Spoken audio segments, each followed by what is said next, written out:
thank you very much to Mustafa Suleyman for that absolutely compelling keynote on what DeepMind has been able to achieve by thinking differently and by doing differently.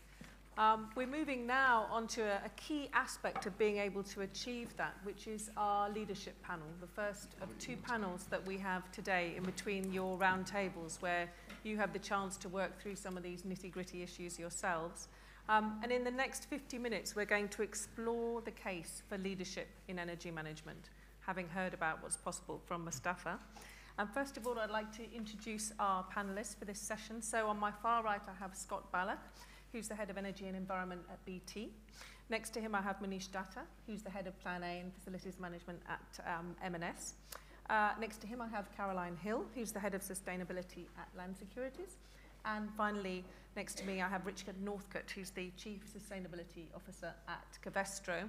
And if, like me, you had to look up Covestro just to make extra sure before this panel, just to say they were spun out of Bayer in 2015 in their Material Science Division. And so Covestro is a leading supplier of high-tech polymers, supplying a lot of the automotive industry. So in the next 45 minutes or so, I'm hoping that this panel can help us think through some big buckets under achieving leadership in energy management, looking at the level of ambition, the business case, the technology that you need to do that, and the skills that you need to do that. And hopefully that will set you up for the roundtables that we're moving into after that. So on the first question, on looking at the level of ambition that you need for setting your ambition in energy strategy, I'm going to ask Caroline to go first, please, and talk us through a little bit of your story in Land Securities. Sure, thank you. So at Land Securities, we have recently set new energy and carbon targets, and I just wanted to take you through some of our thinking on that. I think it's really important to get your targets right because it sets the tone for your whole programme. So I joined Land Securities about 18 months ago and inherited a target which was great as far as it went, but it was a very operational target focused on some specific buildings in our portfolio.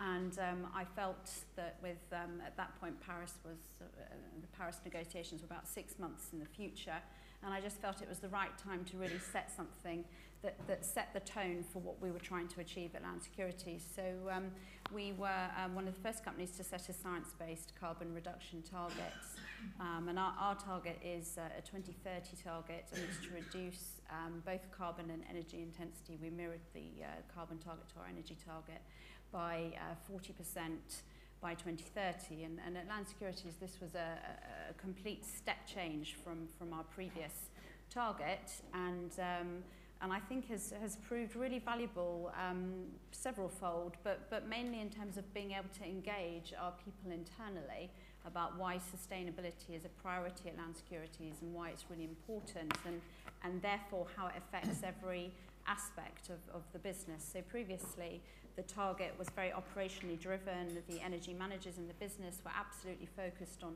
reducing energy consumption in the building. But now we've set this bigger, bolder target. We've been able to move out of continuing that, but also looking at other aspects of our business. So for us, we're constantly buying and selling properties, and so it was very important that we had a target that enabled us to think about acquisitions. So when we're acquiring a new asset, how do we think about its energy performance and how do we factor that into the price we're prepared to pay? So I'd say setting the target sets the whole tone of a programme, and so is really key. That's really interesting, this idea of where you start with your target. So you can start with where you are and think about your energy productivity, or you can start by looking out and thinking ahead, and you referred to science-based targets. So Manish, can I invite you to say something about the choices M&S has made? Thank you, Catherine, and thank you, Jim and the team for inviting me to a very interesting session. It was great to hear from Mustafa earlier. So I just want to go back a bit. We've been interested in energy efficiency as a business for 10 years now. And in 0607, a humble shopkeeper decided that we couldn't have a sustainability plan without making sure that our backyard, our operational use of energy, had a plan to reduce that impact in particular. So at that state, without really having much knowledge, we set out to achieve a 25% efficiency per square foot by 2012, which we achieved. Currently in the plan, we look ahead to 2020, and we're aiming to take that to -50. We've got to -39 at the end of last financial year. And we're currently working on what our longer term ambition looks like for energy efficiency, energy productivity, whatever you want to call it. And certainly a science-based approach is at the very heart of that thinking, and we're seeking advice from Caroline and others on how we go about doing that. We're very humble. We know that we don't have all the answers, but we certainly know where to go to get them. And it's not just about efficiency in our case and the associated carbon and business benefit that that's brought us, but it's also since 2012 been committed to clean energy. So the energy that we are using since 2012, all of it for UK and Irish operations, has been 100% from renewable sources.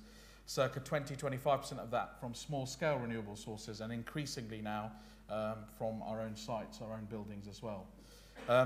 And it doesn't just stop within the UK and Ireland. We're also interested in our international operations and making sure that we set targets for them. So I suppose it's been a journey of 10 years which has brought a lot of carbon and financial benefit to us. But it's really now, in 2016, that we look ahead the next 10 years and understand what a science-based approach will mean to us. So you raised some really interesting points there about scope, don't you? Both the what you're looking at, but also the time frame, moving beyond 5 years and moving towards 2025 using science-based targets. So that's really very significant in terms of what that then requires you to do as an organisation. Richard, can I invite you to discuss the approach that you followed? Yeah, being a new company, only a year old, I think we were in a great position to reframe everything we were doing under the big conglomerate that Bayer was, and being a material science company whose markets are basically in lightweighting, in automotive, they're in the wind energy market is a growing one for us, furniture and construction. All our products go into, in some way, energy efficiency. And in 2005, we set our first target, which was actually a CO2 reduction target of 20% by 2020. We hit that in 2011. We then raised it to 30%. We hit that in 2014. We then raised it to 40%, and last year we were at 38.7% or something.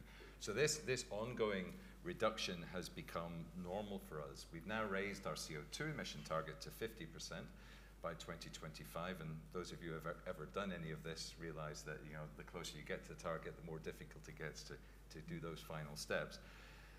So that was accepted by the board, but we thought, well, I thought personally that CO2 reduction is one thing. That doesn't actually mean energy efficiency or energy productivity. So we became the first European company to sign up to EP100, which I think we can talk about a bit later. And that basically is a commitment to halving our energy consumption by 2030. So it's a global movement that's underway.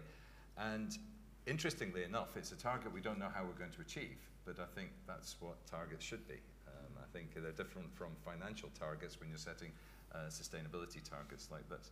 And we haven't stopped there, where we don't want to keep this information to ourselves. And it's something Mustafa referred to earlier about the supply chain.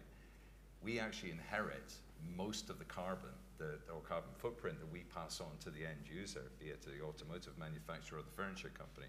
So we want to move this right down the chain and share our knowledge right back as far as the oil and gas industry, if that's necessary.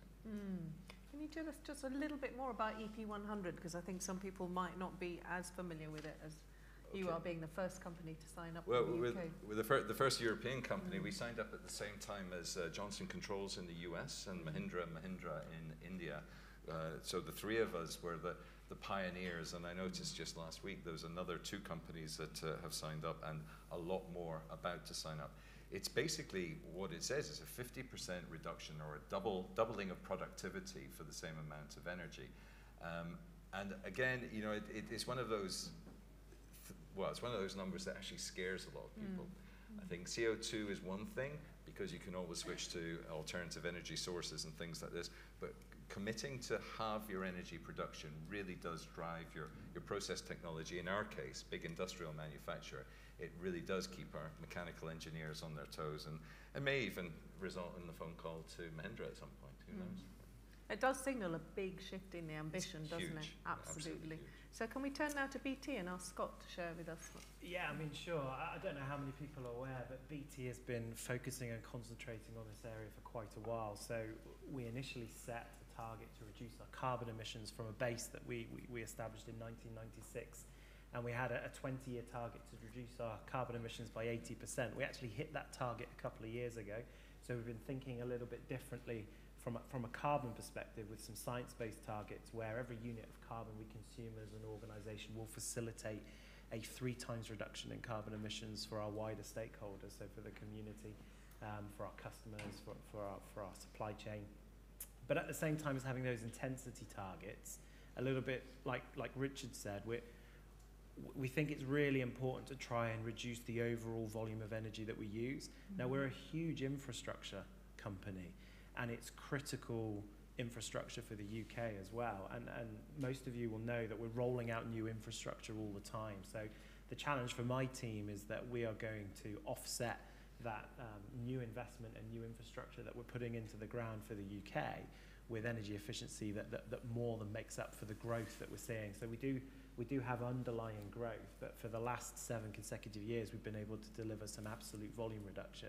And that remains the ambition for our company, is to drive those carbon intensity targets, but also to reduce the absolute volumes of our energy. And, you know, we're tracking to do that again this year, which will be our 8th consecutive year.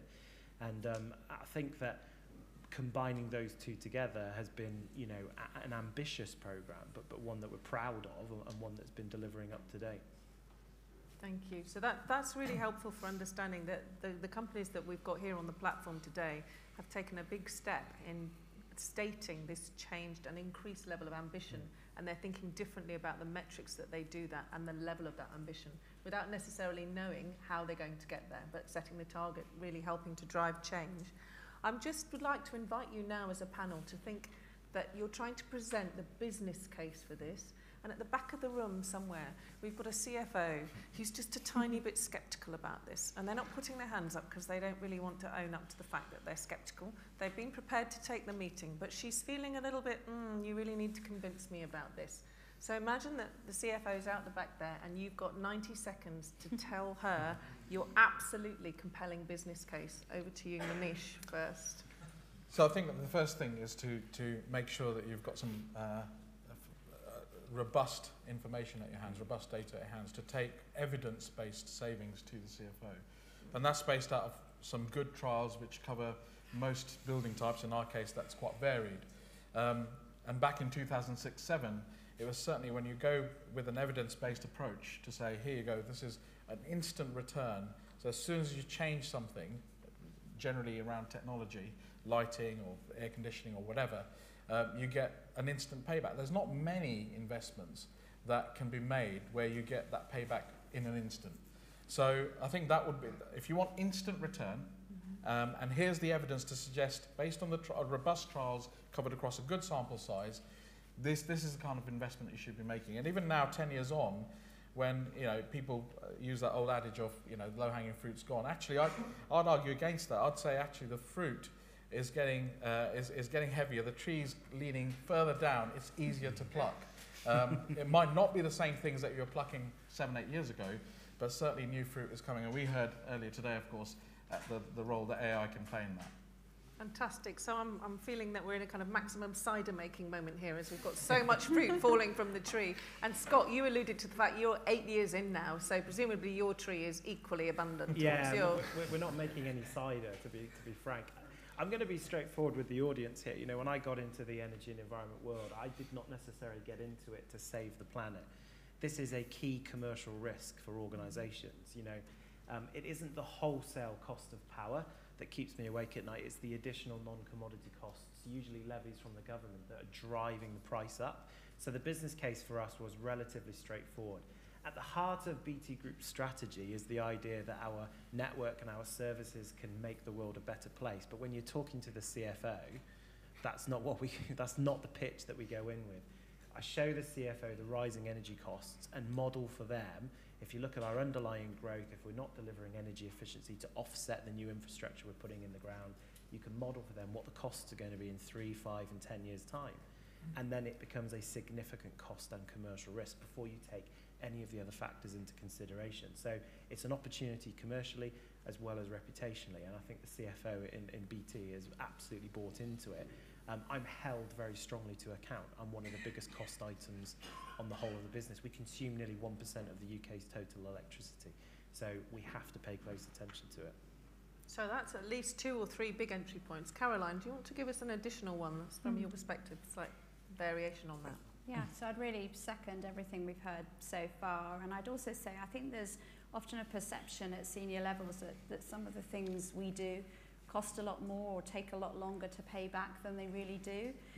So for example, this past year we've been looking at lighting across all of our portfolio, and the payback times have gone down so dramatically as new technologies have come to the fore. So I think there's often, particularly at that senior level, a perception that this costs quite a bit more than it does. And actually, when you can show, you need to, as Manish was saying, you really need robust data that clearly shows what the paybacks are. And then I think once you've done that, the door can be opened. I'll take the example of we joined RE100 last year, which is a campaign to have big business move towards renewable energy. And I think there's very much there a perception that changing your electricity contracts to be fully renewable must be very expensive.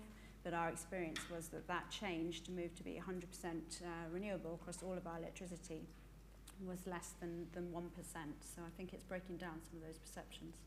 It's very often the case, isn't there? There's a perception gap because for whatever reason the CFO may or may not be cited. So you can bring that evidence base and that commercial case and the business case and just bring that understanding to the table about this gap that there is. So looking forward, some of the things that Mustafa brought to our attention in his keynote about the biggest challenge that we're facing globally on this planet is the climate change challenge and what to do about that. So the environment we're in now, post Paris, December 2015, and the agreement was reached there, we've now got this global agreement to achieve science-based targets. And all of you alluded to science-based targets in one way or another in your opening answer. I just wondered, Richard, if you'd like to give us a bit of a framing of what that's meant for you in terms of how you're looking forwards and how that's informing some of your work.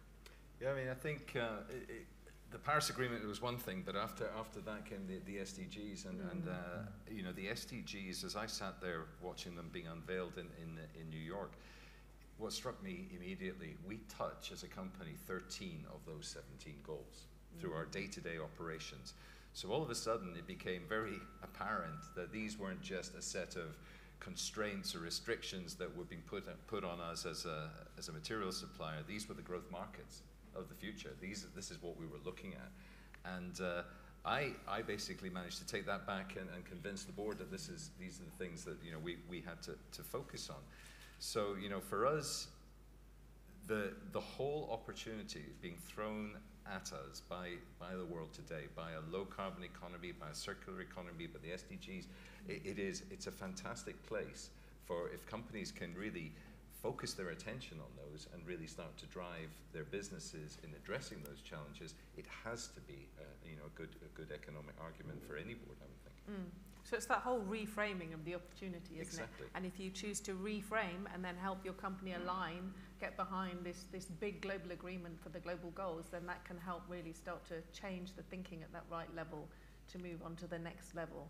And the fascinating thing about the next question is moving on to technology and how that can enable you. So rather than beginning with what the technology might be able to offer you, to first do this setup on the level of ambition, what the business case is, and then to look at what the technologies are that are available to support you in doing that. So these 4 companies here, you've all got a slightly different story to offer about what the technology is doing to help you move forwards. Caroline, can you help us first with your work? Sure.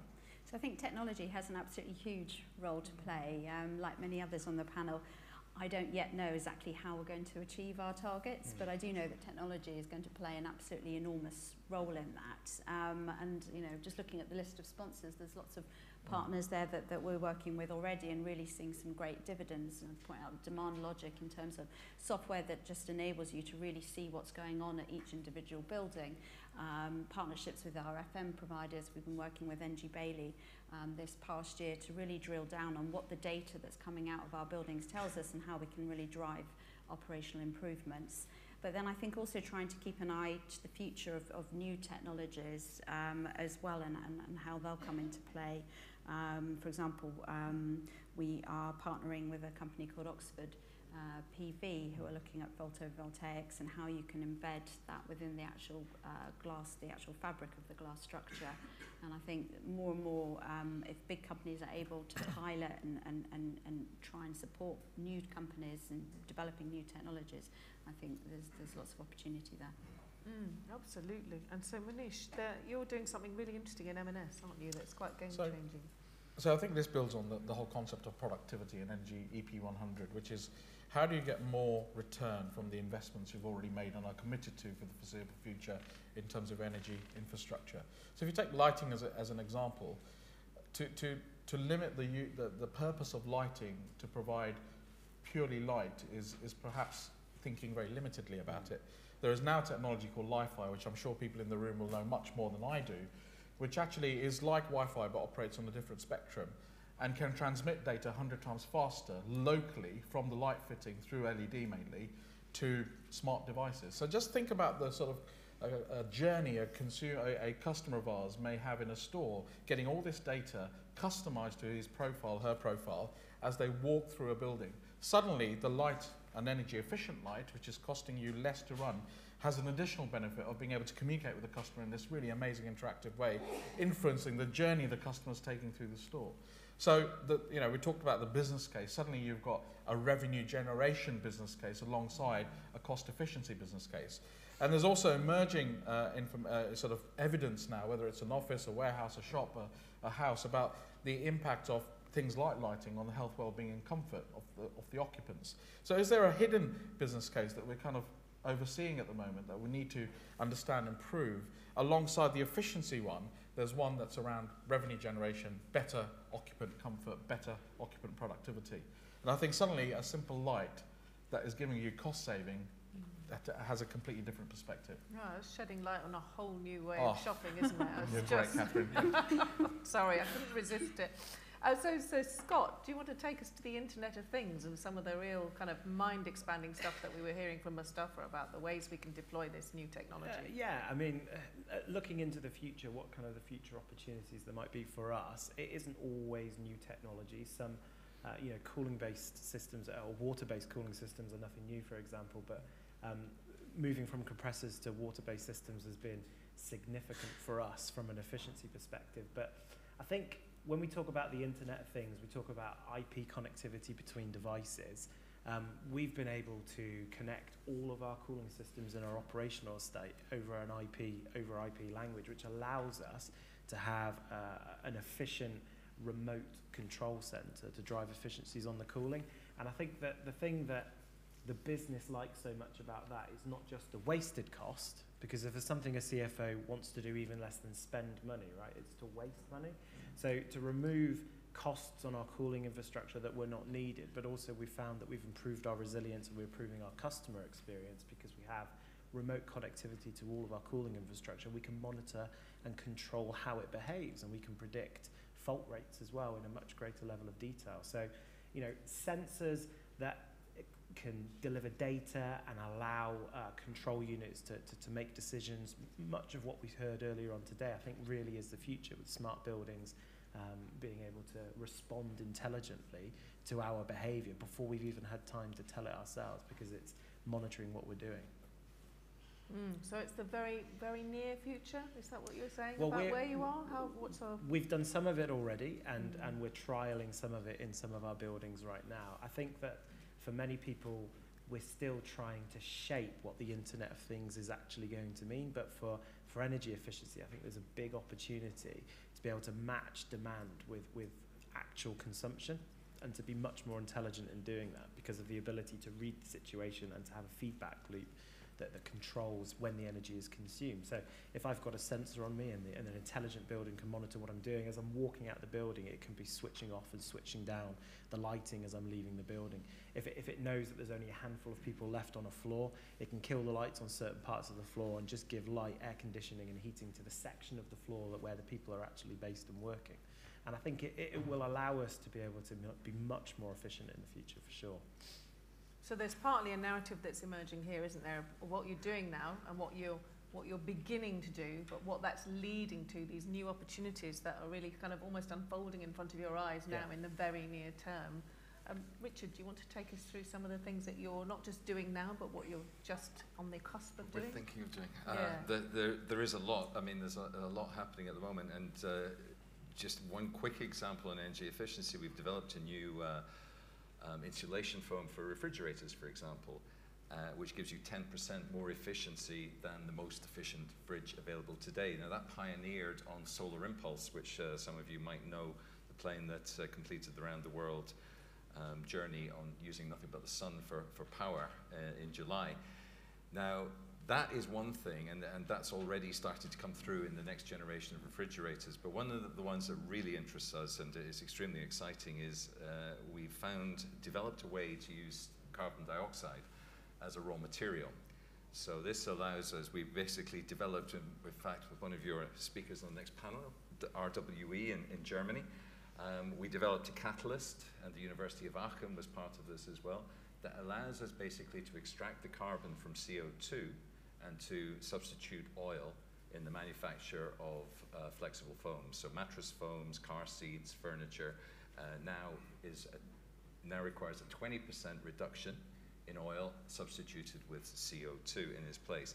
Now, this in itself is exciting, but as anybody consumer facing will tell you, it's not always easy to sell a product like this to the general public, because they don't want CO2 in their mattresses, you know, and they don't want recycled material in their mattresses and all the rest of it. And this is kind of the mindset we have to change. So that's one hurdle we have to overcome, but it's not so much just the mattresses, it's what this chemistry will enable us to do in the future. What can we do with methane? What can we do with other C1 chemistry? And we've already got a whole host of projects going. We've developed an elastomer, which is very rubber-like material, which is based 100% on CO2, which is really, really cool. And you know, my vision is really to find a way of taking CO2, substituting oil, and get it back into insulation foam at the end of the day. So that way you're not only saving CO2 emissions, but you're using CO2 to create the product that is going to give you a 70 times return on the amount of carbon you've invested over the life of the product. And this is something else that we're really, really starting to drive and bringing partners together on carbon productivity. You know, where are the right places to use carbon, and where should we not be using carbon? Well, where are you going to get the best returns in the future? See, that to me is just such a phenomenal thing you've just told us. My brain is still trying to get round the potential for what it is that you're just describing. It's huge. Yeah, it's absolutely Really enormous, huge. isn't it? In terms of this kind of being not just on the cusp of this game-changing new technology, but the fact that in different ways all of you are moving towards that, and it's coming so soon. The potential is right here, right now, isn't it, in terms of what we can do with it. So it's not looking at some point in 5 years in the future when this might be coming. It's actually, it's here, it's now, it's what are we going to do with it. One of the things that you alluded to in that very brief introduction to that sort of amazing new thing is the appetite. What's the appetite amongst consumers for being able to understand what this means and how this can be helpful? And I think this leads really nicely into our next question, which is whether or not companies have got the right skill sets for this, because there's a lot of different skills involved in successfully not just researching this, but rolling it out and deploying it in the right way. And some of those skills are quite different, perhaps, than companies have had to use in the past when they're thinking about what has been quite maybe a traditional part of a company's skill set, but is now transforming quite dramatically. So, Scott, would you like to say something about BT's experience on that? Yeah, I mean, sure.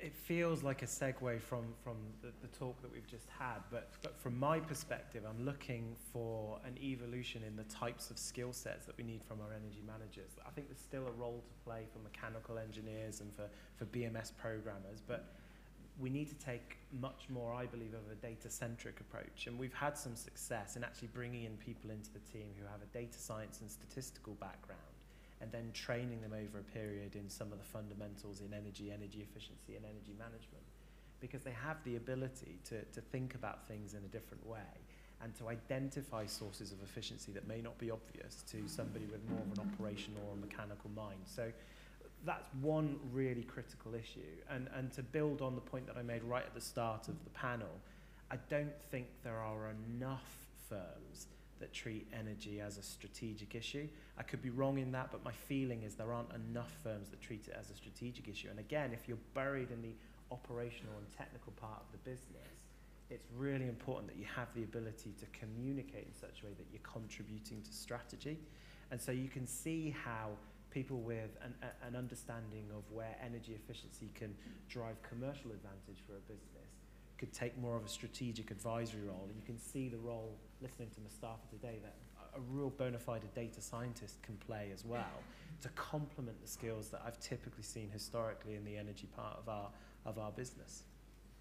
So some quite fundamental issues going on, aren't there, about the right skills and the right people and learning to apply them in the right way. Manish, would you like to say something about what M&S are doing? So I think it's, given the sort of keynote we've had today, it's quite easy to be completely seduced by technology and think that's going to solve all the problems. But it's people that make technology happen. It's people that will operate technology. And when you have a portfolio of buildings like we do, we are very reliant and therefore very much investing in the people to make sure that we run the technology that we've invested in the right way. I'd even go as far as saying that 25 to 30% of the benefit that we see from our scale deployments of technology are from training of people to use them properly, and that's really key and is easy to forget in the sort of AI world that we're looking ahead to.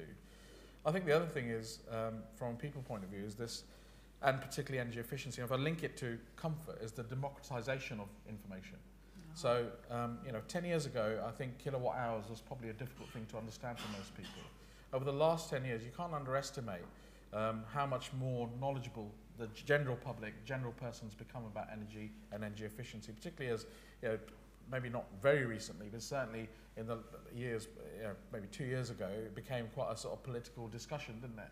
With bills being reduced, et cetera, et cetera. I won't go down that route. But what I'm saying is that I think we're on the cusp of, with the kind of devices everyone walks around with, being able to know much more about the building that you're in, its comfort, its pollution, its air pollution levels inside it, and that all links interconnectedly with the energy as well. So people, for me, the big messages are still very much at the heart of this, and you must invest in them. So that combination of people and technology, not one, not the other, needing both, and being an intelligent provider as well as an intelligent consumer, so that because we had this huge democratization, as you say, so now all of us can be very intelligent about what it is that we're using and why, and the companies we choose to work with. So Caroline, would you like to say something about your experience? Yeah, so I think that getting our customers interested in this topic is really essential. So, for example, we're about to have a head office move, and as part of that we're monitoring the air quality in our existing office, and we will be looking at the air quality in our new office. And a colleague of mine put an app on my phone, so I can now just at any point have a look at my phone, see what's the air quality like today. And I think getting everybody access to that sort of technology is really important. I think in terms of skill sets and training of, what skill sets do we need to really drive through this energy revolution, I think it's really important to not only focus on our energy specialists, but everybody. So Land Securities, we spent a lot of time this past year training the entire organisation on just entry level, why does sustainability matter? Why does climate change matter? Why does it matter to a property company? What does it mean for you if you're a portfolio director buying and selling assets? What does it mean for you if you're a general manager of a shopping centre? And so trying to get everybody involved, I think, is critical for making the step change we need. So technology, people, and the democratization of that opportunity. So it's not just responsibility, it's also opportunity. Yeah, absolutely. So I'm going to move now to a sort of a last question for all of the panelists, which is that wonderful question where someone says to you, so tell me, what is it that you're most proud of that you've achieved in this space that you'd like to share with that rather sceptical now CEO and CFO at the back, and you've got less than 2 minutes each to say, there are these big takeaways I'd like you to have. These are the things I'm the most proud of. And I'm going to go very democratic and say, who would like to take that question first?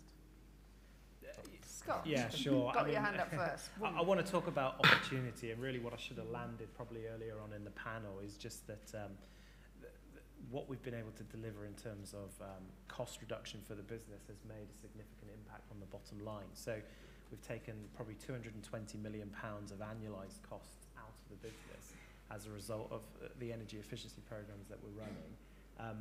I think the opportunity is there for lots of other firms to do the same. All of our business cases have had a payback of 2 years or better. And so as a result of that, we're able to point directly at the bottom line. And you can look at some of the investments that our business is making and can see, you know, the contribution we've made in being able to fund those investments. So most proud of landing it from a commercial perspective as well as landing it from the reputational perspective. Thank you. And then Manish, I think you got in there. So aside from the financial carbon energy benefits, I think it's the scale and pace at which we've done what we've done, which is something I'm really proud of. So, you know, to go from not knowing really how much energy we used in a proper, precise way to where we are today and using, you know, per square foot 39% less has required a real focus on getting those trials right, getting the business cases in front of the right decision makers at the right time, but most importantly, whole teams of people both putting in technology into a variety of different buildings across a portfolio that has things that are brand new to things that are over 200 years old, particularly in the existing building stock. And we can't forget that the energy efficiency opportunity isn't a new build, it's in existing build. So doing that in existing build has made me really proud. And we're in the right building for that sort of discussion, aren't Yes, we? It's like, it's not, we're not in China, it's not where we are facing a building stock challenge here in this country that is a huge opportunity, and we can turn it around to be like that. Yeah. So, do you want to fight it out? Who's going to go next? I don't mind Ladies going next. first. There Thank you you. It's been a busy year, so I think I would say the thing I'm most proud of is showing that the energy management can pay back really quickly. And so the partnership that we've done in London with NG Bailey on 6 buildings, where we've shown within a year an energy reduction of over 9% that was completely cost neutral to our customers, to our tenants, I think just sets the tone that this can be achieved without significant cost to our customers. Thank you. And finally, I think... But not least, Richard. Oh, that's very kind. We saved you the last. That's very kind of you. I think when you're a company that has 70% of your manufacturing output in Germany and in China, energy efficiency is a no-brainer, really, because, I mean, the cost of energy, to convince the CFO we need to do energy management is not a problem, believe me. I think what I'm most proud about is when we launched last September and last October on the DAX, we were floated on the German Stock Exchange. I think it was Frankfurter Allgemeine described as a startup with 150-year history, 12 billion in sales, and 16,000 employees. That made us very proud. But I think what's even more generates more pride is the fact that one of the 5 pillars of our growth strategy is sustainability. The triple bottom line, the way we look at it, is embedded in the organization today, and that's right across the whole organization. And, you know, everything we're looking at has to be positive in two of the P's and cannot be negative in the third P. And that's a fundamental rule now that goes right through innovation. Everything we do in R&D basically has to pass that test. So I think, you know, within a very short period of time, I'm incredibly proud of the fact the way the company is behaving, the way it is growing, and particularly with the kind of people that we're managing to attract into our organization. We have young, dynamic people, graduates. We're now rated number 2 most wanted to work for company in Germany. We're number 1 in Pennsylvania, where our headquarter is in the US. So we're really pushing, and I think if you do the right things, you generate this ongoing mood that people just want to work for a company such as we're creating. Thank you. And I hope that what we've been able to do in the course of this panel is to generate that same mood, that same appetite in the room here to take leadership in energy management. And I'd invite you to join me in recognising the contribution our speakers have made in the usual way. Thank you.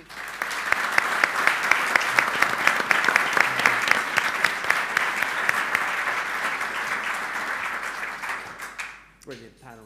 Thank you, Catherine, and your panel. I think Manish definitely won the Technologist Award there for liking tweets whilst he was sitting on the panel. Very good demonstration.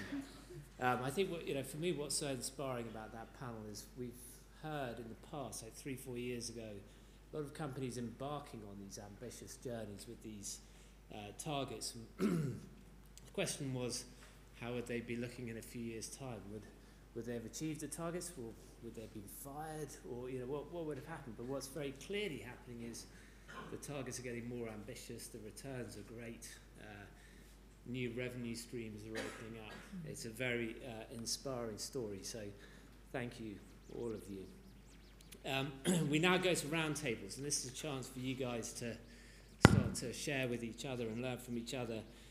You should all be on the table you selected, and that should be on your name badge. Some of you haven't got a table allocated. If you want to join a table, I will be on table 7A. B, thank you.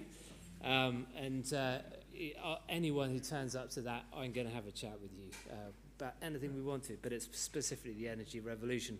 But if you see gaps, you're also free to fill them. So enjoy your roundtables.